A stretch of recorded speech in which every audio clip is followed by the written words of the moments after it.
Hello, today we're going to be talking about why you should not do van life. We're going to talk about the negative sides, things that are annoying, difficult, so that if you're thinking about starting van life, you can consider whether it's really right for you.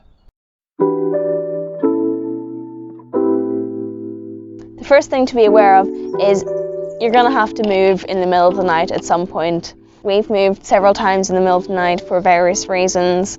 One time we had to move because our spot was quite windy and suddenly in the middle of the night we no longer felt safe, so we had to get out of bed and move to somewhere where we didn't feel like we were going to be blown off a cliff.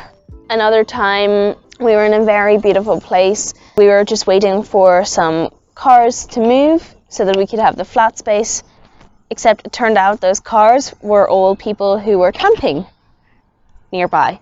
Because it was a bank holiday. We had to move because there was no flat space for us to sleep, and you don't want to sleep on a slope. You're also never certain where you're going to sleep. Every night, pretty much, you have to find somewhere new. Sometimes the place that you had planned doesn't work out, and you have to find an alternative, and it can be late. Recently, we were in Andorra. As it's not part of the EU, our phone contracts didn't work there, meaning the one spot we had saved on Park4Night that we were going to go and stay at turned out to have lots of no motorhome signs, which meant we had to move. But we couldn't use the internet to find an alternative place, and so we had to just leave Andorra and go to France and find somewhere once we had crossed the border. Sorry, we're like a little bit ill, so you might hear that in our voices. Apologies. Number 2, safety risks.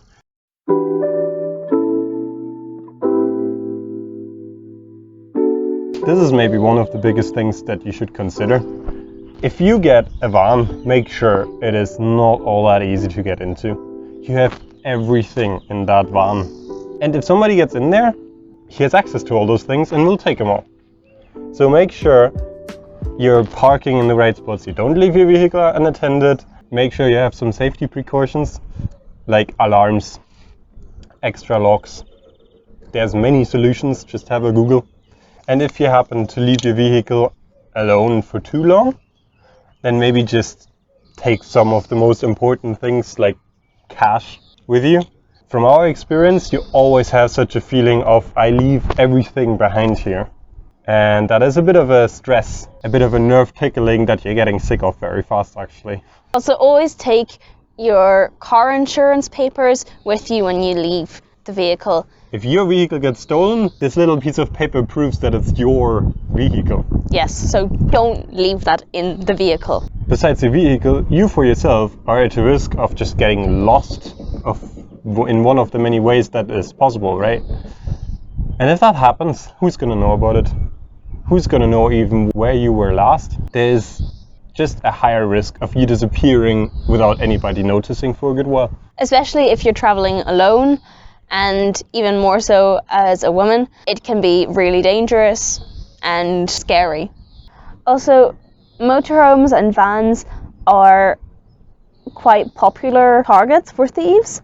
Especially in bigger cities, it is very, very popular, and you will see many comments on like Park4Night that they have been broken into.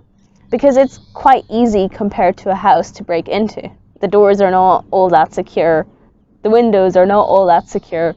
When we visited Barcelona, we decided to not even park in the city. We parked in a town an hour's train ride away.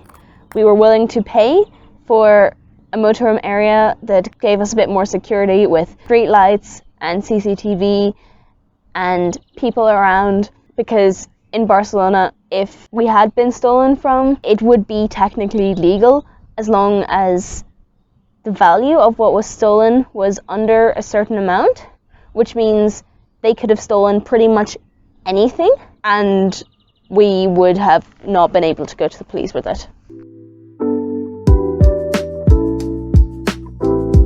If you are traveling with other people, you also have to consider, can you spend a lot of time in a small space with those people? It is tight. It is not normal to spend that amount of time with just those people in such a confined space. Normally you go to school, you go to work, you see other people, you have different rooms in a house. We can't be in the bathroom at the same time. We can't walk through the van at the same time. We're constantly in each other's way. Loneliness. It's very lonely, very isolating, especially if you're traveling alone. But even for us, we can go quite easily a few weeks without really talking to anyone else except each other. And the cashier in the supermarkets. It's difficult to make friends with people while you're traveling, because if you do, you know that the next day you're probably never going to see them again. Keeping in touch with family and friends at home can be difficult. You might not have great internet connection. Your lives are different. They're busy. And it can be hard to stay in contact when you're also just living completely different lives. Although there's so much going on in your life, what do you talk about? If you are actually feeling lonely, there is a couple of things though that we figured one can do. In Portugal, we did do one workaway, which was great for getting in contact with people and local people, because, well, of course, you're going to talk and communicate with your hosts and you're going to get to know them, which was for us a very nice experience. I would highly recommend that. If you don't really want to do a workaway as such, Workaway seems to have an option for finding travel buddies, so people that travel in similar directions as you, and you can maybe pair up and go together.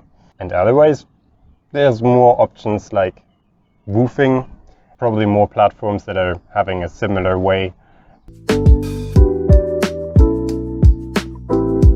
Full-time van life is also so exhausting. For a couple of weeks, yeah, okay, you've got the novelty, it's fun, refreshing, different from normal life.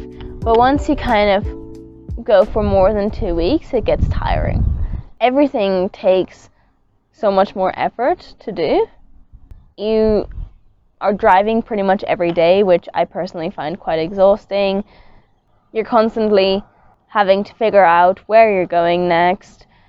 You're always on new roads, going to new supermarkets, trying to understand new languages, figuring out new rules of your local area.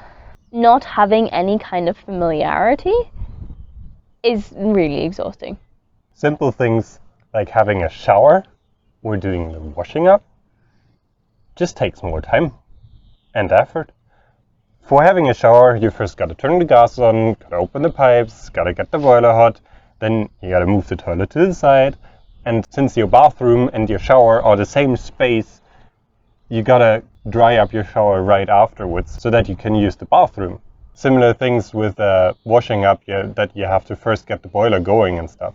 And you have to make sure you're not using too much water. You will have to refill your water. Your toilet gets full super fast. Within 4 to 5 days, we have to empty the toilet again because it's full.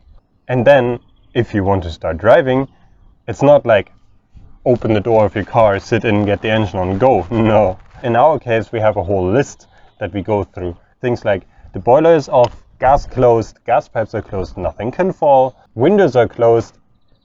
It just needs done. Otherwise, you are starting to drive, your windows are flying off, your laptop is falling down, and your dishes are broke by the time you have arrived at your destination. You can't shower very often unless you refill your water every day, because you only have a certain amount of water. If you don't have a shower, we're lucky because we do have a shower in our van, but many vans don't have a shower. You have to find a shower every time you want to take a shower. In America, that seems pretty easy. Most people doing van life have a gym membership, and because it's all one country, there's the same chain of gyms around the whole country, I think. But in Europe, it's a whole bunch of different countries. They all have their own chains. It's not quite as easy to find a shower somewhere to use. There are, of course, outdoor showers, solar heated bag showers, but that's not for everyone. So we don't shower as often as we do at home. because it's just so much hassle. Toilets, well yeah, Paul mentioned we have to empty it every few days. It also stinks, and emptying it is not fun either. That's my job most of the time. And every place you empty your toilet is different. Sometimes they're quite nice, but especially in Italy, we found really horrible places where it's just disgusting and you can't clean your toilet box afterwards. So these are all factors to consider before you start your own van life journey. The point of this video is to give you, as a potential future van lifer, an idea of what to expect. Either way, we enjoy this lifestyle, and that's why we have made a video called Why You Should Do Van Life, which either is going to be somewhere on the screen right now, or it will come out next week, depending on when you watch it.